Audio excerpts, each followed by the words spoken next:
I hope you've had a good couple of sessions since we were last all together in this room. My gosh, the couple that I went to were fantastic. Both of the sessions that I were at since we were last together here in this room included really significant contributions from students.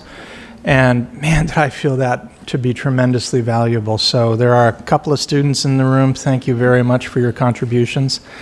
It is a bad idea to talk about students and not listen to students. So really good to be hearing students' perspective. Hope you enjoyed your lunch. I did mine. Always love a buffet because I overeat. That's bad. But it was good. And we're even getting a little sneak of sunshine here, so grateful for that. So welcome to our afternoon plenary session. It is my privilege to introduce this afternoon's speaker, who is Dr. Connie Horton. She is the Vice President for Student Affairs at Pepperdine University, where she previously served as Associate Vice President and Executive Director of Counseling, Health, and Wellness. I found myself reflecting on that title as I prepared this, on the distinction between health and wellness. I thought to myself, aren't those synonymous? And maybe not. So it's probably a really insightful title. Connie is co-author of the book Vital Tools for Relevant Christian Leaders, where she contributed a chapter on the role of contemporary parenting practices on teen anxiety, something we've had a little bit of conversation about so far. Connie, I'm pretty sure I could have learned a lot from you about 10 years ago. You could probably teach me a lot right now about 20-something anxiety. It's quite a real thing in my kids' lives.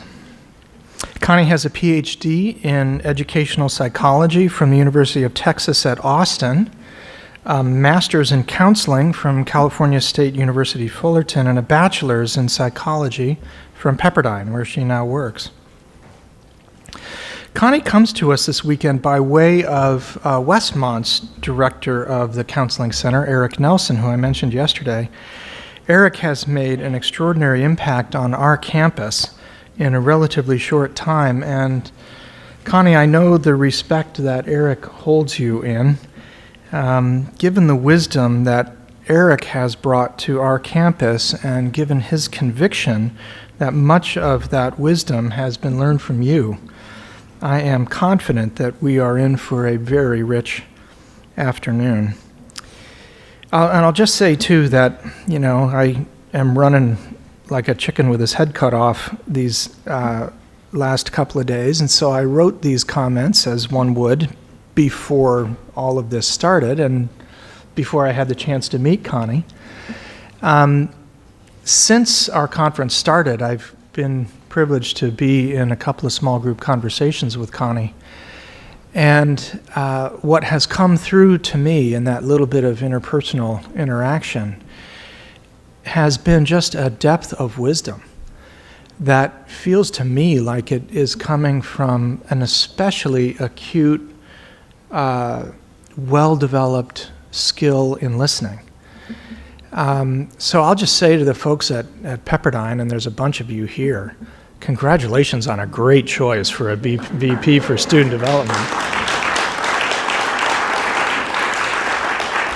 I suspect it's certainly the case that the kind of character that a leader brings to her role, and again, what is striking me in just getting acquainted with Connie is this deep sense of being a great listener.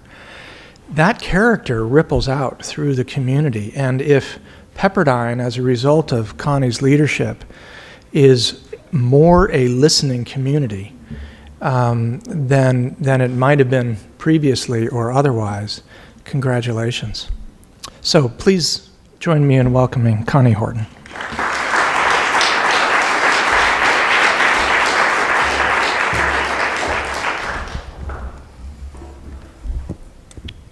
Good afternoon. I don't know about you, but I am feeling so grateful. What an amazing conference. Thank you so much to all of you who had a role in bringing this together. It's been an honor to participate so far and to hear from so many of you. I'm also grateful for my career. I've had 28 years now in higher education as a faculty member, as a counseling center director, and now in a broader student affairs role. And I've had so many opportunities to be touched by the lives of amazing students.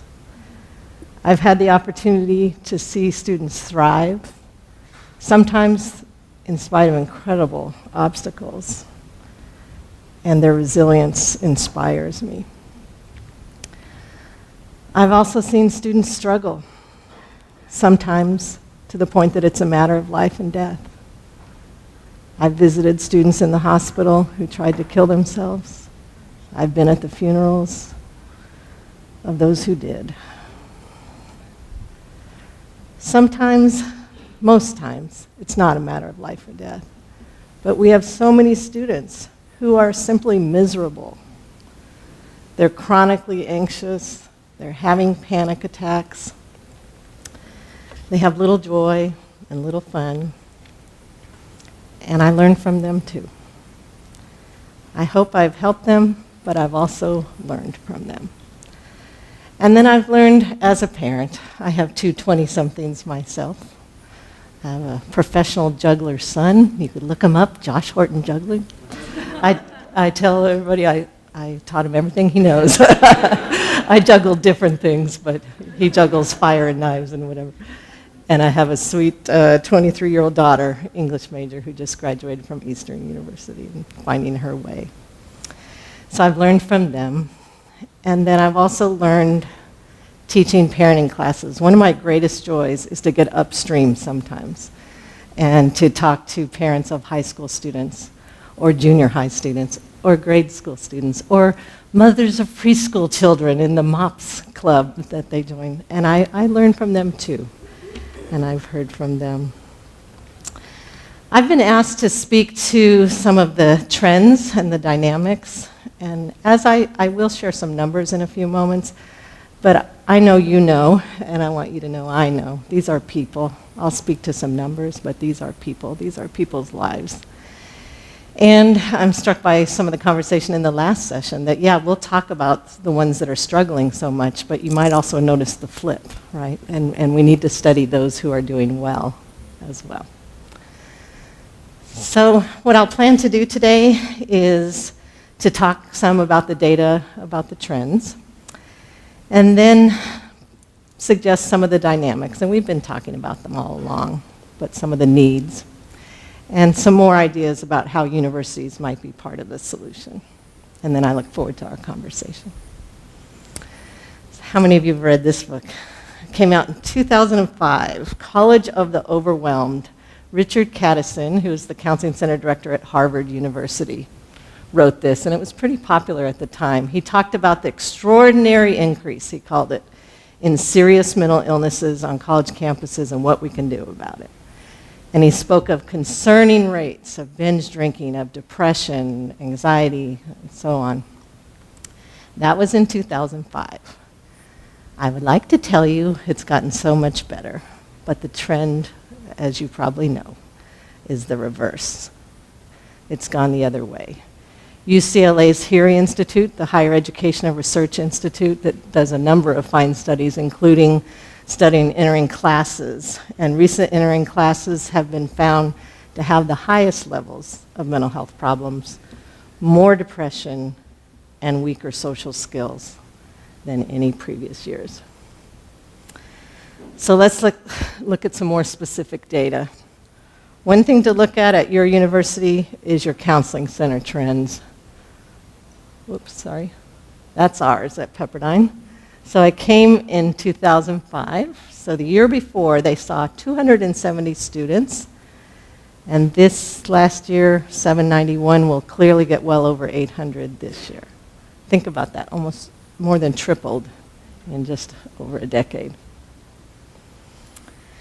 This has been studied nationally, too. I don't know if any of your universities participate in the Center for Collegiate Mental Health. Those of us who do share a common intake form at the counseling center, and then we can share our data nationally, so you can see how your university's counseling compares nationally, and it also gets a great national data set. Pepperdine participates in this. But nationally, client numbers are definitely up. Even in the last 5 years, there's a 30% more of a counseling center increase, numbers of people going to the counseling center, than the enrollment numbers, just in 5 years, 30% up. And you might be saying, yeah, isn't that because of stigma? Stigma's decreased, there's less taboo. That's part of the story, but that absolutely is not the whole story. Depression and anxiety are the most common presentations, and anxiety in particular now has been shown to be the most frequent. Self-injury, cutting and burning oneself, not necessarily for the purpose of suicidality, and other urgent matters, including suicidality, are increasingly common. That's the clients. And then you might think, well, that's good. It's concerning, but it's just a small portion of the population. But it's not just the clients, right? If you look at data like the National College Health Assessment data, how many of your schools participate in that? I would highly recommend you consider it if you can. So that surveys not just clients, it surveys the whole student body. And I'm going to give you several data points, and then we'll move to the more conceptual. But loneliness, for example, is up nationally. Notice that, 65% in 2007. 65% of undergrads indicated that they felt very lonely in the last year. Depression continues to creep up to the point of 40%. There's other items we were talking about in the last session, or things like, did you feel very sad? Well, I think it's normal to feel very sad sometime during the last year. That one doesn't concern me. But so depressed, it was difficult to function. These are students who sometimes aren't leaving their residence hall room. They're not showing up in class. They're maybe taking a mental health leave.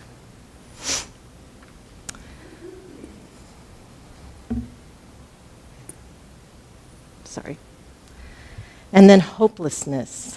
This one concerns me perhaps the most. Look at that. Creeping now up above 53% of students in the last year felt hopeless.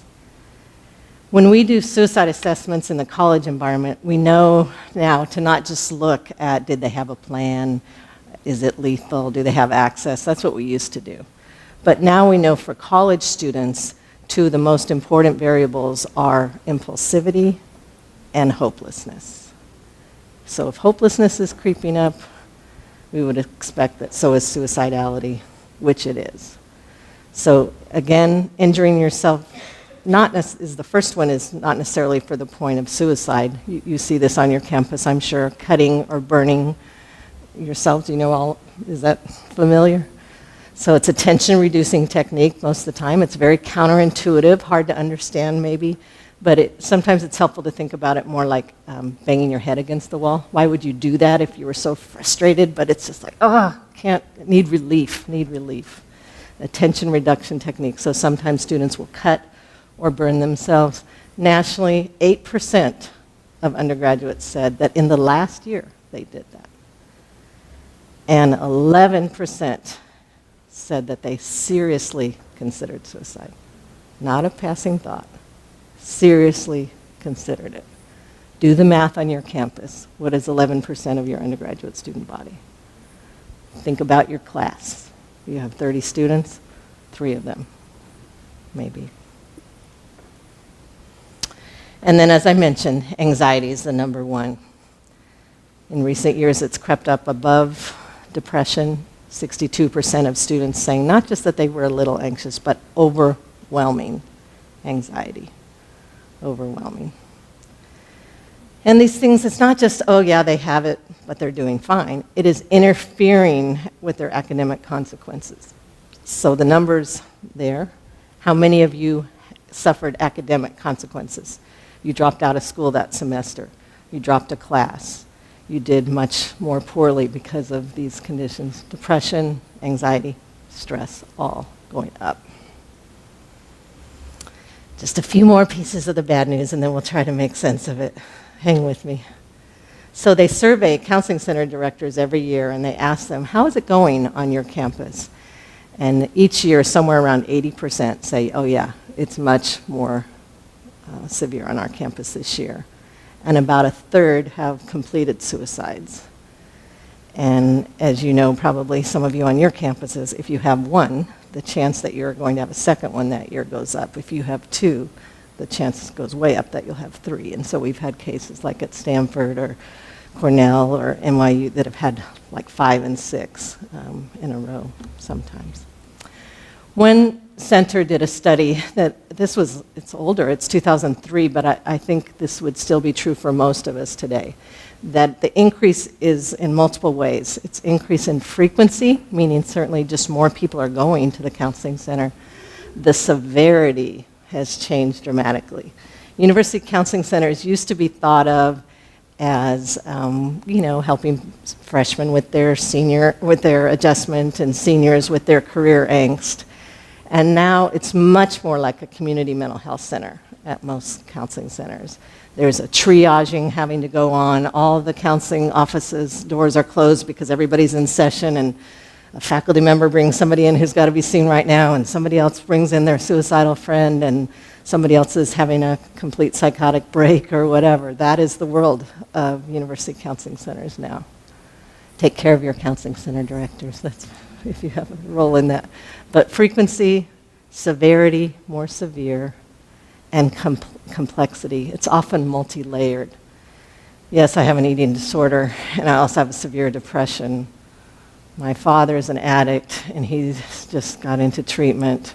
My brother's in prison. It's complicated. It's way more complicated. It's layers of an onion, and you know that from mentoring these students. This study just came out too, and the American Psychological Association every year does the Stress in America study, and this year is focused on Gen Zs. And again, verified that they, more than any other generation, is reluctant to say that their mental health is very good. They have the lowest level. Least likely to report that their mental health is excellent or very good. 91% say they're having some kind of symptoms related to it in the last month. 37% say they've seen a mental health professional. And 73% say, but they need more help. It's not enough. And it's not looking good for the next few years. The adolescent data and the child data is also concerning. We see levels like this of teen major depression episodes. So what is going on? I want to talk about anxiety specifically a little bit more in a moment, but since so many are here from faith-based institutions, I want to make a few comments about that. Doesn't faith help? Would it be any different on Christian colleges or with Christian students or any students of faith? Would that be a resource for them on their campus? Certainly research, and we would believe that it could make a difference, right? And research has confirmed that. It can make a difference for a lot of reasons. It can make a difference because you have that sense of God with you wherever, that you have a sense of perspective taking. It's one test in one class in one semester of your undergrad experience and the whole of your education and the whole of your life and the whole of eternity. It gives you a faith community a lot of times and an orientation towards service in the immediate, sometimes with a particular project, and an overall life orientation to focusing on others, which can be very good for mental health. So besides divine intervention, which I don't discount, there are even social science variables that can be looked at there. So yes, it could be, and there's all kinds of studies that say it could be. Parents of children with disabilities, people facing chronic illnesses, et cetera, et cetera. There's many studies that confirm that, yeah, of course, faith can make a big difference. But my observation with students, sometimes, and sometimes it humbles me, by the way. We had a student at Pepperdine who struggled with a severe mental illness to the point of hearing voices chronically. We never could get his meds quite right. But every time I sat with him, I was touched and humbled the way he was clinging on to his faith for dear life.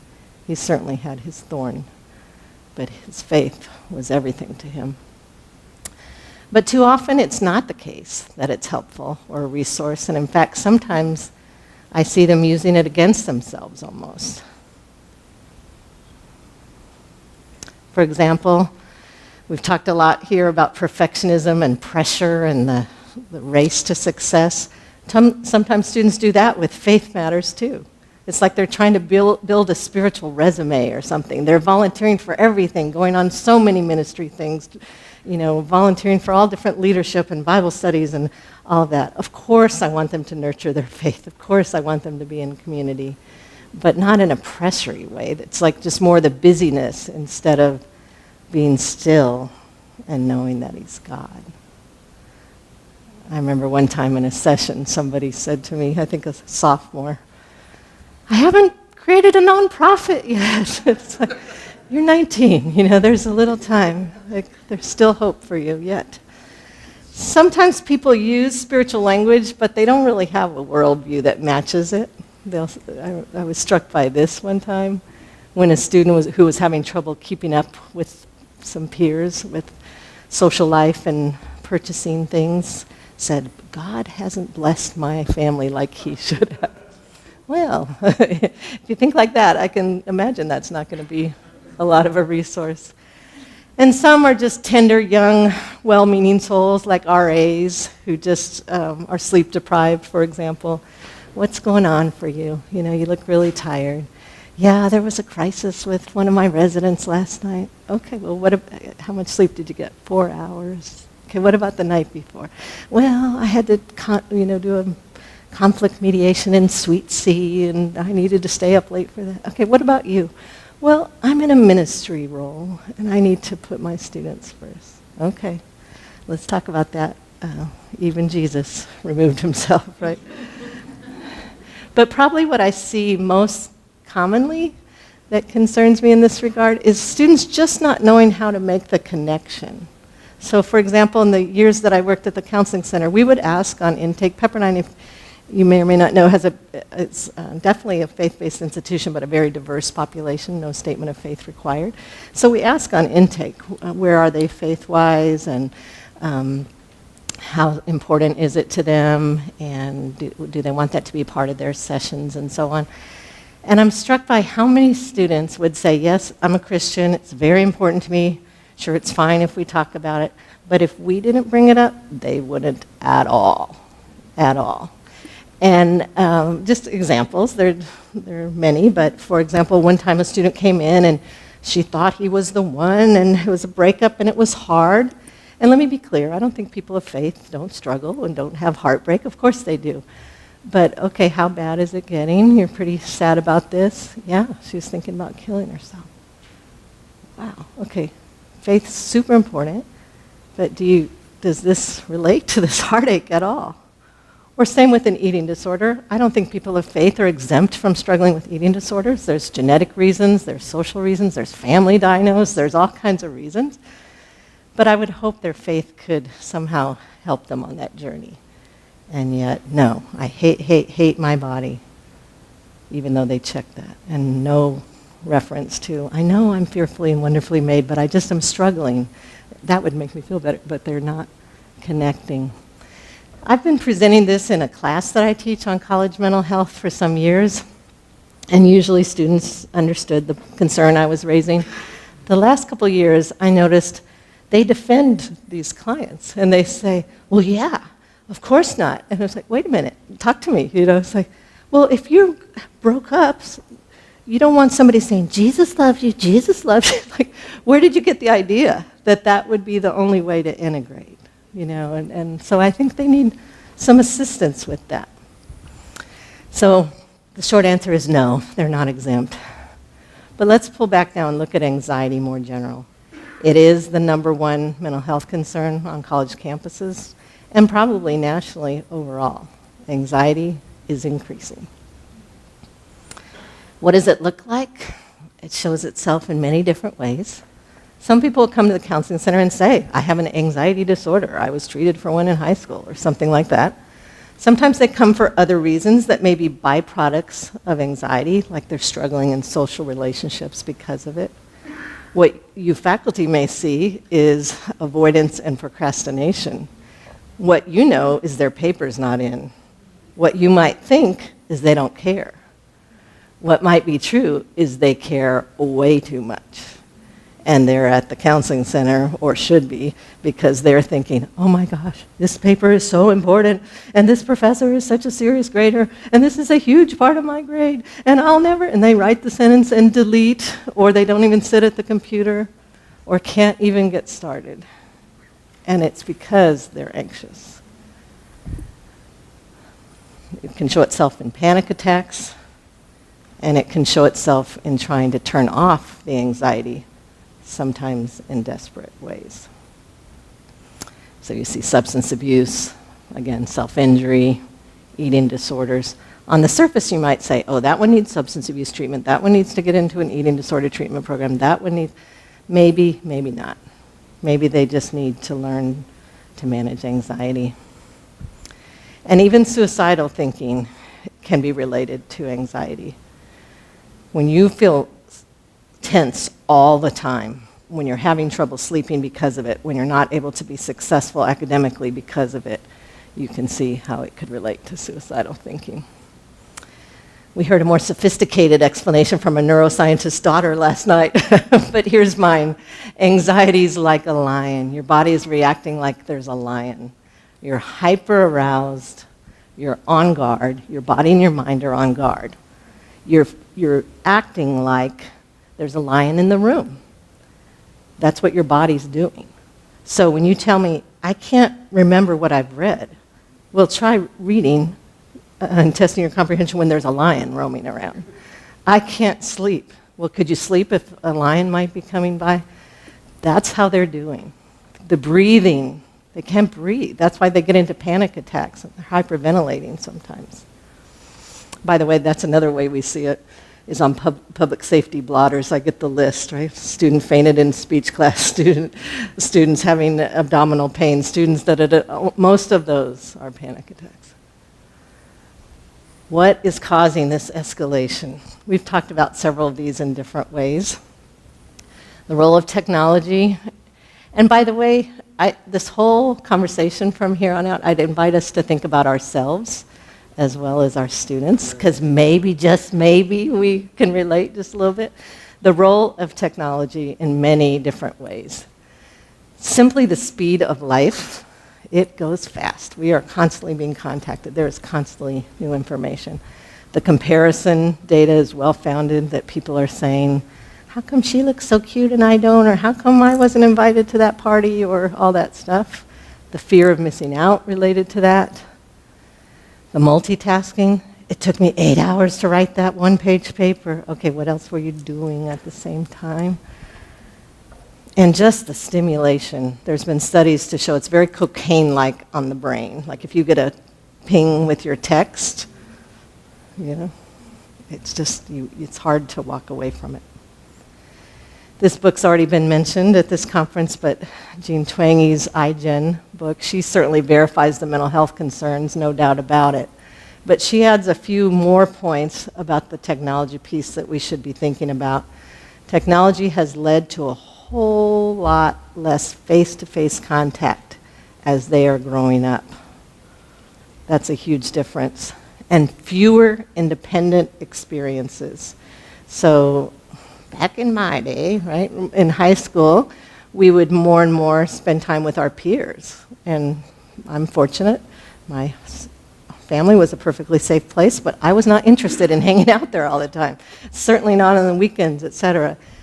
Teens more and more are staying at home. They may be in their bedroom by themselves on their phones, or they might be hanging out with mom and dad while they're on their phones, but they're not going out.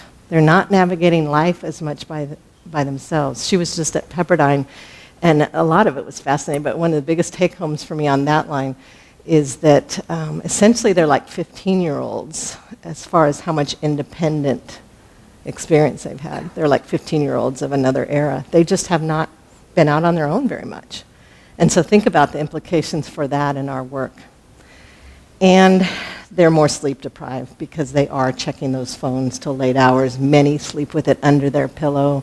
Many are worried. She was really struck in some of the stories how even at the high school level, so many students were worried about their friends. They were getting their own texts at night about their friend being suicidal or desperate because of a breakup or having family issues. They're taking care of each other, which is sweet in a way, but they're doing it at such a young age in the middle of the night.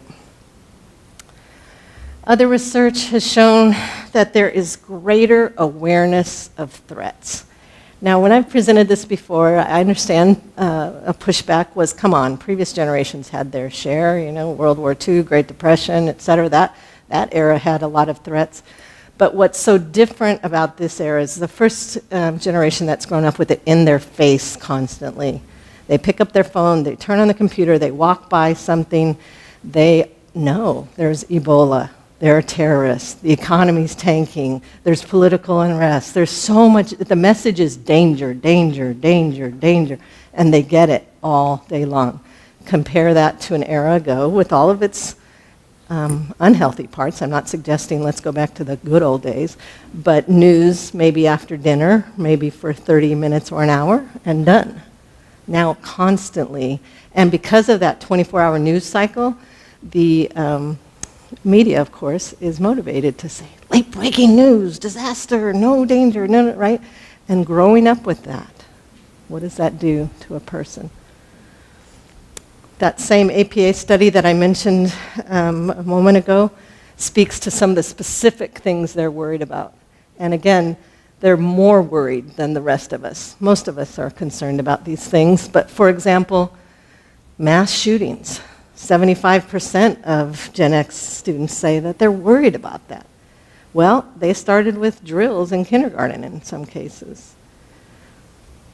They are concerned about suicide rates. Isn't that interesting? So like a meta level. So that yes, some of them are suicidal, and they're worried about it overall. They're worried about global warming. They're worried about political issues like immigration. And they're worried about sexual assault. They have a lot of worries. So if somebody were more worried, you would hope they would have more support. But instead, many students have decreased social support. They are connected electronically, and they're busy. If you saw their social calendars or their planners or whatever, you would say, wow, they are busy. They're having lots of contact with lots of people. But that's different than having real friendships. Are they leaving class quickly to make it to their club sports, making it quickly from there to their debate team, making it quickly there to go work on the paper? In some ways good, but never saying, let's linger. Let's have a cup of coffee, thank you. Let's be friends. So can they answer questions like, if somebody really knows me, knows my concerns, knows my dreams, etc. And even practical questions like, could I get a ride if I needed to go to the doctor or needed some groceries? Are there people I can call? Or is it just lots of acquaintances?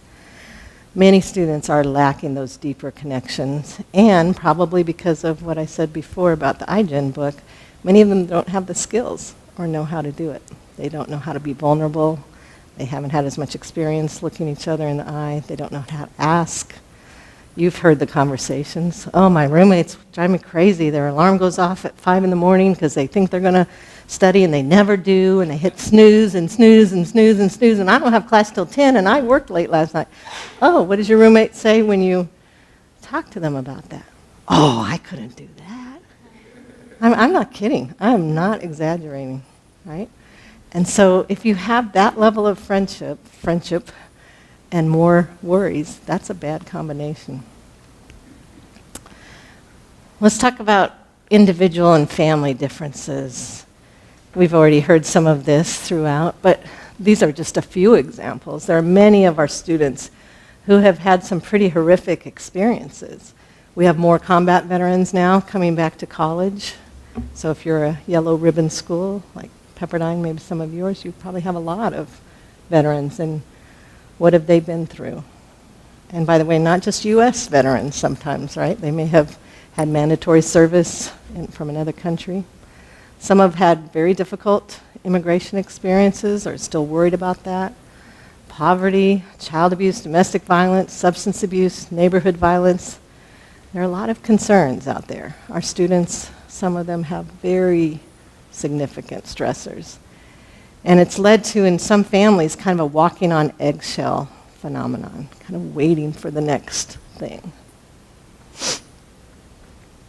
But then there's some other more subtle ones that you know. People sometimes ask me about, is the divorce rate going up? Are there more broken homes? Not really, actually. So that doesn't explain it. So that's not the case. That can't explain the increase. But what has changed is more subtle and more insidious, especially in some privileged families, but not always just privileged families. It's that combination, overpressuring and overprotecting. That seems like they couldn't happen in the same family, but it does happen in the same family. And let me explain. So you have overpressuring, like parents at such a young age, worried about their kid getting in the right school, to get in the right next school, to get out the resume building for college applications. So young, so intense. Like they're resume building already. And you think about, what doesn't that leave time for that children need for their development? Play, for example, is really important for language development, for empathy development, for social skills, for relaxation. If they don't have time to play or to relax or to read for fun or to enjoy family rituals, there's a whole body of research about the value of those, whether that be we eat a meal together daily or at least a couple times a week, or this is what we do on people's birthday annually, or this is when we go to the coast, or something to count on. But instead, vacations, if there are any, are about traveling soccer or this or that. There's no time for meals together, and we're pulling a kid out of gymnastics early to make it to swimming on time in some families. So that's the pressuring part. And then at the same time, there's this overprotecting part in some families where they don't want kids to be disappointed or to have conflict or to have to be patient or to deal with challenges. And so caregivers intervene and interfere. Johnny, why are you upset with Billy? Billy, tell Johnny you're sorry. Right? To a certain point, that's fine. But at some point, let him work it out, right? It's fine to take your kids for tryouts, but if they don't make it, do you have to talk to the coach or the theater person, or can they be disappointed? Right? So what does that look like? Overpressuring, you want your kids to get all A's, you give lots of extra studying and tutors, you want them to be the first chair, they're leaving from one to another. Even in church, maybe they're like the star Sunday school person. They're building a resume from such a young age. And then the overprotecting, excessive help with homework. Have you seen that? I remember one time I was in the basketball stands when my son was in junior high, and the parents behind me were saying, oh yeah, we canceled our weekend trip because we got that science project assigned. We got homework now. I'm like, I don't got homework. My homework is done. He's got his homework, but I'm not doing his homework. But just this normative sense of we do the science project, we do the whatever. Again, interfering if people don't make the team or whatever. Calling parents. I've even had parents when I do these workshops with younger families. So if your kid's not invited to a party and he's really hurt, is it okay if I call the other parent? Like, let's think about that. You know, you don't always get invited. Intervening in peer conflicts. And maybe even buying their way into college, huh? Could that happen, just hypothetically? But the motivation is to prevent hurt or disappointment, but it ultimately doesn't help. Because guess what? They get to college and they get a B, or maybe they even fail a test. Oh my goodness, they may have no experience with that. They may have a breakup, and mom can't fix that. They get sick. They don't make it on a team or a production. They have a conflict, or they just have a lot of homework, right? And there's nobody to do it for them. I show this graphic all the time to students. This is those who were raised that way, that's how they thought their life was going to be. But it's not, as it turns out. There's ups and downs. There's obstacles and storms. There are disappointments. But if they're raised that way, they're growing up with a great sense of internalized pressure. They carry that, they had external when they were at home. They come to college with an internalized sense of pressure, and maybe still external too. But they're surprised by the difficulty. Nobody told them, sometimes you don't get invited, sometimes you don't make it, sometimes life is hard. So they lack the skills, and they lack the confidence, and it makes the threshold for emergency much lower. And that's kind of the balance when I hear the different discussion of, isn't it maybe exaggerated or we're feeding it, but on the other hand, is it real? If you have no coping skills, what would seem, if a student has no coping skills, what seems to you as not that big a deal can feel very much bigger to them right now until they develop a little bit more. The way I think about it is they don't have the muscles. They have not developed the muscles yet. They haven't developed the muscles of emotional regulation. Because if they're not been given opportunities to deal with disappointment, heartache, rejection, whatever, they haven't learned that sometimes life is like that. And so you regulate. Emotional regulation, think of it just as a bag of tricks or tools. When I'm upset, what do I do with it? I get a disappointing grade, I get to be upset. But what do? I go for a run, I call a friend, I talk to the professor, I do a little journaling, I let it go, I move on. Do they know how to regulate their emotions? And then the other one that's maybe even harder for them is distress tolerance. We all know this at this point in our lives, that sometimes you can do everything and it still hurts, right? If you lose somebody close to you, you can pray, you can journal, you can read, you can run, you can whatever, and it still hurts. I like to paraphrase M. Scott Peck's old From Road Less Traveled. He basically said, life is hard. Once you accept that, it's not so hard, right? But they've not accepted it. They've not experienced it enough. Think about how ridiculous it would be if somebody came to Pepperdine and said, I'm going to walk on the basketball team. Oh, wow. You must have been a star in your high school team. Oh, no. No, I didn't play basketball in high school. Oh, okay, but you were an athlete in some other sports. No, no sports. Well, you must have worked out a lot.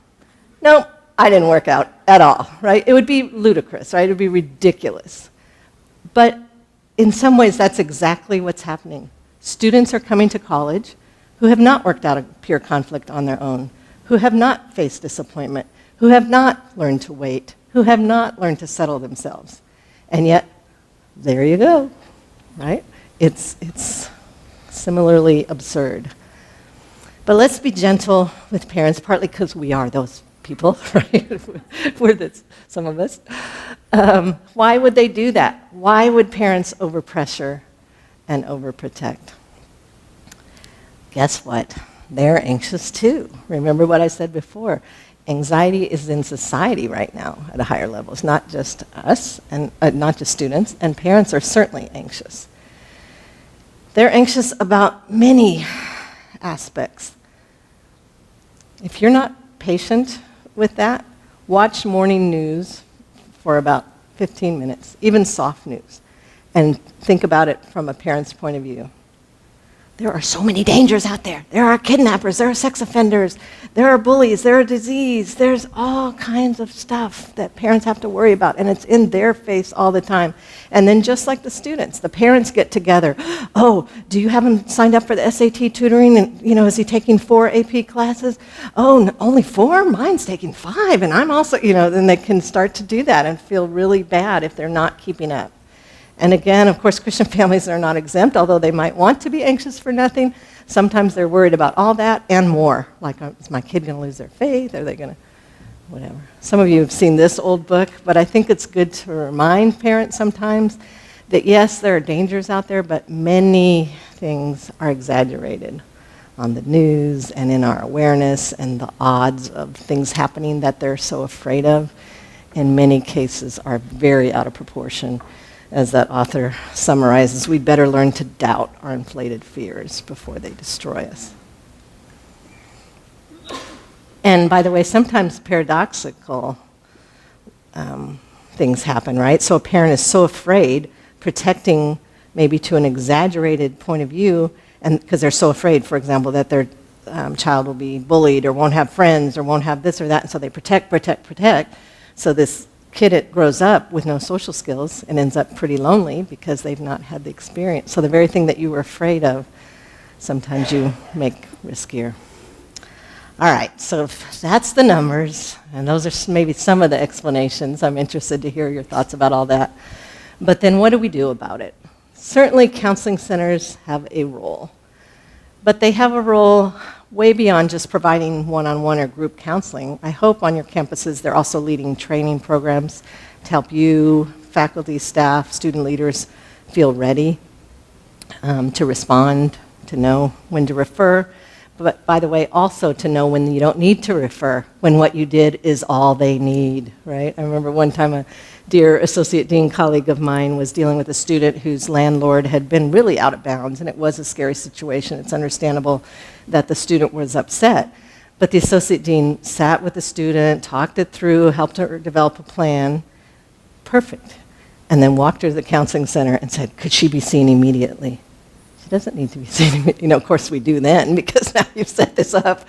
But I wish that she would just not feel de-skilled and know she gave her just what she needed. But then also helping campuses with suicide prevention, whether that be QPR, Campus Connect, some of those. But let's think more broadly what students need. They need help with resilience. They need to learn to bounce back. They need to develop those muscles, to think in new ways, to know how to develop social support, and to learn how to connect faith to real life. Think about, with all of that, counseling is just one part of that, and isn't even necessarily a part of it for everybody. These students need models, they need stories, they need instruction, they need experiences, and they need chances to develop skills. We all have a role in that. You've probably seen this one. Yale has the most popular course ever, is their course on happiness. I love that. It has lessons like misconceptions about happiness. Why our expectations are so bad, which I assume is something about life is hard sometimes. Once you accept that, it's not so hard. How we can overcome our biases, stuff that makes us happy, putting strategies into practice. And there's starting to be, and I would encourage you to look at some of these online model programs around the country that are starting to say, okay, what does the science say? What could we do? There's some great models at a number of schools developing, and I've heard a lot of talk here about other smaller things that are starting to occur on campuses, so that's exciting.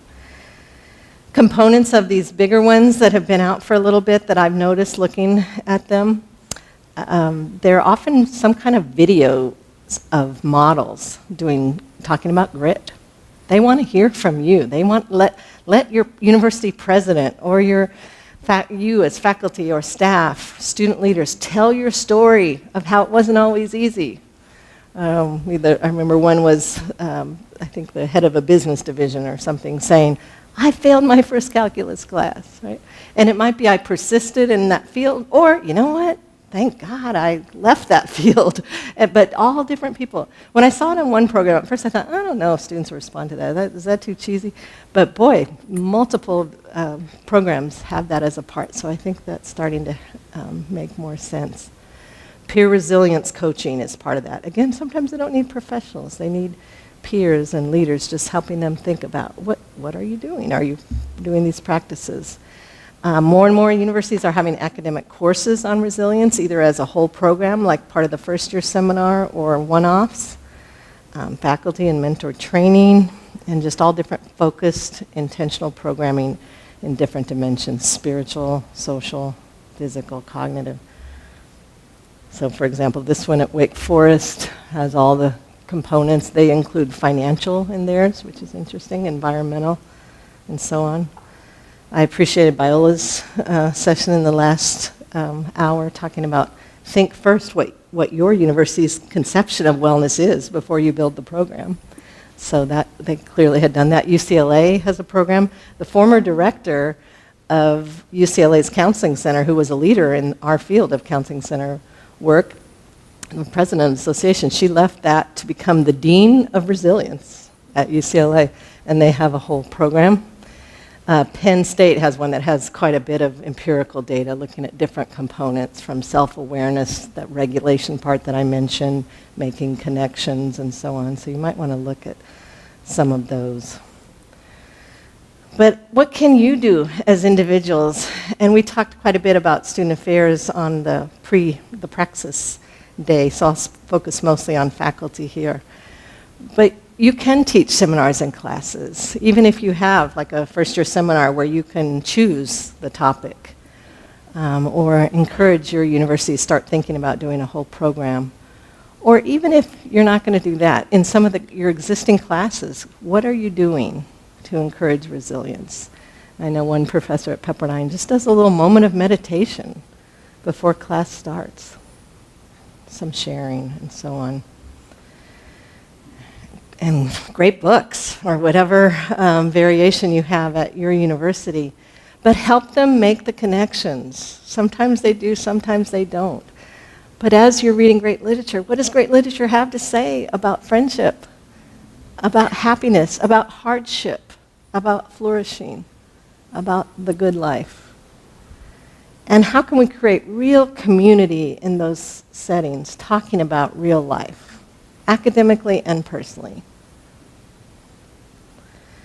And even helping students make connections to the arts. I was so touched by last night's, just even when the music played, I noticed my being changed. The director of our art museum at Pepperdine sent me a whole bunch of articles. I guess it's in their field now, this awareness of what museums could have to say about wellness. And he developed, with some feedback from some of us, a little guide to help students use it almost in a meditative kind of way. Like, here's how you could look at a painting, and there are different exercises, like one you do for an extended time. Another one, you ask yourself some questions. Another one, you just sit and breathe. Well, so, he had different ones. And I thought that was just brilliant and hopeful. And then in the social sciences and the natural science classes, let's talk about real life there, too. There was a lovely panel on the Praxis Day from several Westmont faculty talking about research, about happiness, about gratitude, about the costs of technology in life. Let's help them make the connections that this is not just academic, that this is them right now. And in theology and religion courses too, academically and beyond. How do we help them think about how this applies in their life, even in an academic course? What stories do we share? Scriptural stories or stories of great people of faith? How did faith make a difference in their life in the hardest moments? Or teaching contemplative practices and spiritual mentoring, one-on-one spiritual mentoring. The other thing that was so striking the other day at the Praxis was the student panel. I think all of them spoke to this being the most important thing. What could faculty do to help your stress? Not one of them said lower requirements, easier grading, nothing like that. They just said things like, know my name, speak to me when I'm walking across campus, follow up with me. If I told you I was having a hard day because of X, ask me next time you see me. I was struck by how much that mattered to them. They're hungry. This generation of students is hungry for authentic relationships. They want to be known and affirmed. But know that they also, remember the anxiety level, they may be afraid and uncertain of how to connect with you. You think you're warm and approachable, but they may not experience that. We had a lovely experience one time. One of the counselors at the center worked with a faculty member in helping a student who had severe social anxiety to the point of it was almost impossible for her to speak to faculty. And so she did a graduated exposure treatment with the student. And it was lovely because the faculty member was telling me he was not only willing, he was honored to be a part of that. So you know how that works with graduated exposure. Maybe first they just walked by that office. Then they came by for a 1-minute conversation. Hello, Dr. So-and-so. Then they sat for a couple of minutes. Then 5, then 15, then 20. That's an extreme version. Some will need that. But I think many of them will need some kind of invitation or structure, and you're being clear that you are available. And they need empathy when they are challenged. That yes, it's hard, but don't let them off the hook. But you can do hard things. My daughter, when she was off at college, she and her roommates had a bunch of quotes around the room, inspirational or humorous quotes, and she said some were mommyisms, which makes you nervous, right? And then I visited, and one was, "You can do hard things." And I thought, I guess I have said that always to her. You can do hard things. So whether that's as a little kid, I can't, tie my shoes, or I can't, you can. It is hard. You can do hard things. All the way to college, taking that one math class that the English literature major has to have. It's hard for me, Mom. I know, babe, but you can do hard things. You can do hard things. I was just writing a little piece about that one day, and that evening I went to a Carrie Newcomer concert. I don't know if you know her. She's a folk singer, Quaker woman. And she has this lovely song, "You Can Do This Hard Thing." And it was exactly what I was writing about. It starts with the mom with the homework, and then going to college and saying goodbye, and then apparently a death. And the chorus is always, "You can do this hard thing. It's hard, I know, but I know that it's so. You can do this hard thing." That is a gift. Parenting and professors and staff and mentors. Last, I'll end with, and then I'll look forward to the conversation. Let's look in the mirror just a little bit. They are watching us. How's our anxiety level? Right? What's our use of technology? Are we resilient? Or are we constantly overwhelmed? Are we present? Are we really present when we're having a conversation with them or when they see us talking with somebody else? Are we rushing from one thing to another? Are you hopeful? Do you offer a hopeful perspective? Never underestimate the power we have just by modeling. So we can speak about these things, but they're watching us. So thank you. I look forward to continuing the conversation.